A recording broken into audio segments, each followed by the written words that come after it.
시청자 여러분 안녕하십니까? 오늘은 2024년 11월 5일 화요일 한성재와 함께하는 인도네시아의 자연이 그리워 방송을 시작하겠습니다. 오늘 이슈는 크게 두 가지인데요. 하나는 브라보 대통령의 지난 토요일 밤에 가졌던 그 GSN이라고 하는 모임에서 연설한 내용과, 그리고 지금 우리나라에서 이 동남아시아로 수출하고 있는 샤인머스켓 포도에 대해서 문제점에 대해서 두 가지 뉴스를 전해드리도록 하겠습니다. 먼저 브라보 대통령은 지난 토요일이죠. 토요일 밤에 스나엔 운동장에서 GSN이라고 하는 2만여 국가연대 운동원들을 모아놓고 긴 연설을 했는데요. 그동안 그 선거운동원들이 수고했다 하는 그런 감사의 마음을 전하는 그런 자리였습니다. 이들은 지난 2월 대선 캠프에서 브라보 대통령의 당선을 위해서 열심을 다하던 그런 선거운동원들인데요. 그 이름을 당시에는 그렇게 선거운동원이라고 했는데, 이제는 GSN, 그라칸 솔리다리타스 나셔널이라고 명명을 하고, 이들을 브라보의 정치 세력으로 재결합해 내고 있는 것입니다. 이날 연설에서 브라보 대통령은 지난 대선 때 떼까엔으로 모였던 자원봉사자들을 선거가 끝났다고 해서 그냥 해체하고 또 그냥 뿔뿔이 흩어지도록 하기에 좀 그래서 그렇게 하지 않도록 하기 위해서 그 연결고리의 하나로 GSN이라고 하는 모임으로 다시 모였다, 이렇게 말하고 있습니다. 인도네시아 민족의 이상을 실현하기 위한 그런 정치적 투쟁이 아직 완성되지 않았기 때문에 GSN으로 다시 시작하자 하는 그런 정치적 이슈를 내밀고 있습니다. 브라보는 우리가 꿈꾸는 인도네시아, 즉 골든 인도네시아를 향해서 함께 나아가자고 말하면서 어떻게든 나는 깨끗한 정부를 만들겠다고 강한 의지를 밝혔습니다. 오스만 터키 제국에서 배울 점이 있다면은 깨끗한 정부 없이는 어떤 나라도 성공할 수 없다는 말도 덧붙였습니다. 또 그는 정의 없이는, 저스티스 없이는 번영도 없고 국민이 불행하면은 나라도 성공할 수 없다고 강조했습니다. 상당히 애국적인 그런 발언으로 계속했는데요. 너무나 장황하고 말이 이렇게 다듬어지지 않은 대통령 어드레스라 약간은 좀 이상하기도 했습니다. 어쨌든 브라보는 깨끗한 인도네시아를 이끌 결심을 했다고 말했습니다. 그러니까 브라보라는 사람, 나와 함께 일하고 싶은 사람은 어서 나와서 함께 하고요.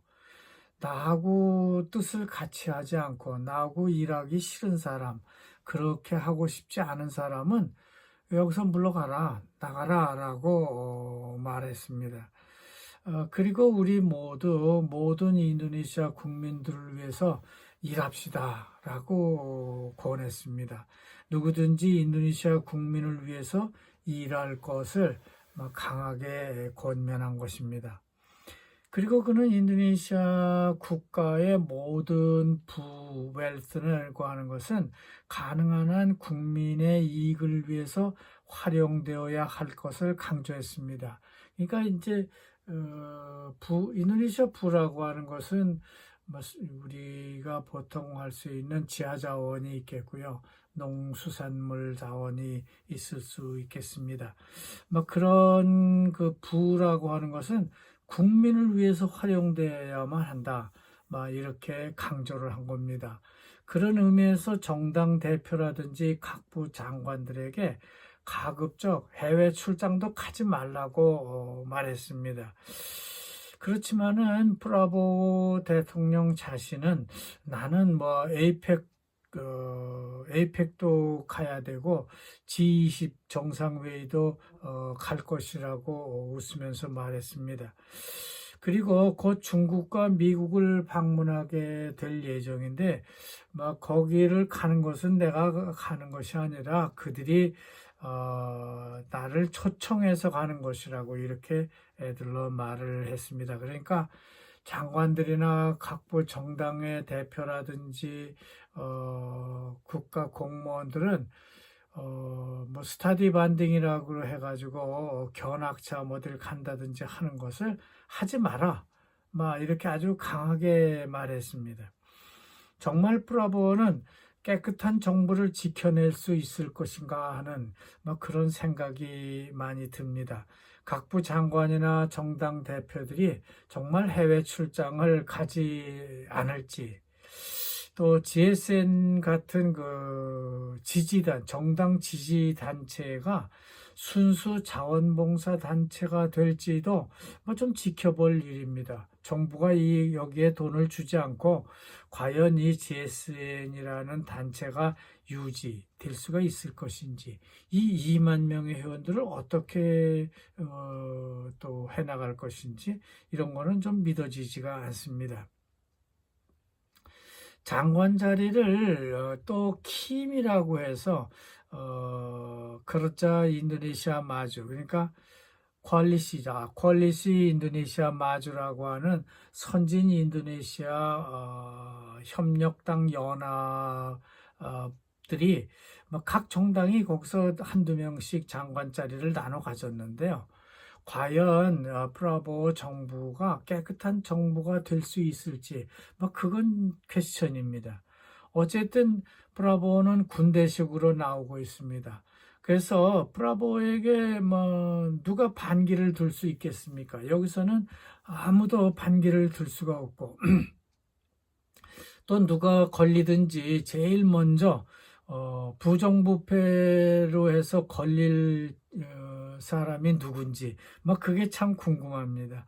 어쨌든 이 인도네시아 선진 퀄리시는 분명히 나눠 가졌기 때문에 정당들의 부정부패가 많이 있을 것인데 그것을 아마도 브라보는 어떤 한두 사람을 아주 상당히 샘플로 강하게 처벌할 것이 그렇게 예상이 됩니다. 자, 그리고 다음은 샤인머스켓에 대한 건데요. 우리나라도 샤인머스켓을 인도네시아도 수출하지만 베트남이나 태국, 홍콩, 대만 이런 데로 많이 수출하고 있습니다. 물론 중국도 많이 합니다. 그런데 지난 11월 25일자 방콕 포스트가요, 샤인머스켓 포도에서 잔류 농약이 발견됐다고 하는 보도를 냈습니다. 이번 조사 결과 24개 샘플 가운데에서 9개는 중국산이었고 나머지는 원산지가 확인되지 않았다고 전합니다. 그렇지만 샤인머스켓은 한국과 일본, 대만밖에 수출하지 않고 있기 때문에 한국이나 일본일 가능성이 높다고 생각이 됩니다. 하여간 테스트 결과 24개의 샘플 중에서 24개에서 태국의 잔류농약 허용치를 초과하는 양이 검출됐다고 말합니다. 어떤 한 샘플에서는요, 태국에서 금지된 살충제인 클로로 프리포스라고 하는 그런 물질이 발견됐다고도 말합니다.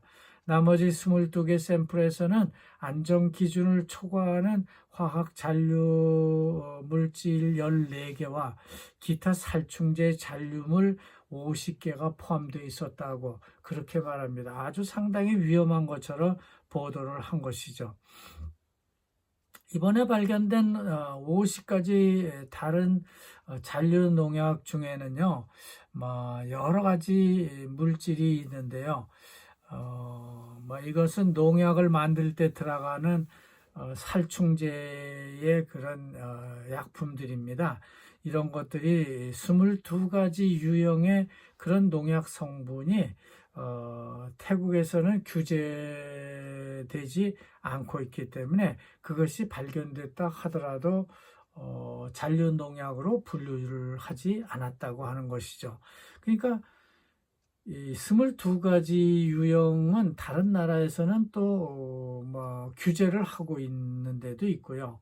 우리나라 같은 경우는 이런 수출품에 대해서는요, 아예 기를 때부터 잔류 농약을 검사를 하고 또 수출할 때도 랜덤 샘플링을 검사를 해서 거기에 통과된 그런 그 샤인머스켓만 수출 허가를 내주고 있습니다. 그러니까 우리나라 제품이 그랬으리라고는 생각되지 않는 겁니다. 태국 식품의약감독청도요 성명을 통해서 수입하는 샤인머스켓 포도 246톤을 검사했더니 잔류농약 한도를 초과했다고 이렇게 발표를 했는데요. 그 외에 중국에서 기차편으로 수입되는 샤인머스켓은 초과 한도된 것이 하나도 없었다. 이렇게 또 말하고 있습니다. 그러니까 중국에서 들어오는 것은 상당히 의심이 되는데도 불구하고 그곳은 거기서는 잔류 농약이 발견되지 않았다고 하니까 이게 좀 이상하긴 합니다. 하지만 지난 10월 28일 말레이시아 더 스타라고 하는 신문이 인용한 말레이시아 보건부는요, 수입 샤인머스켓이 허용 한도치를 초과하는 화학물질은 포함되어 있지 않았다고 발표했습니다.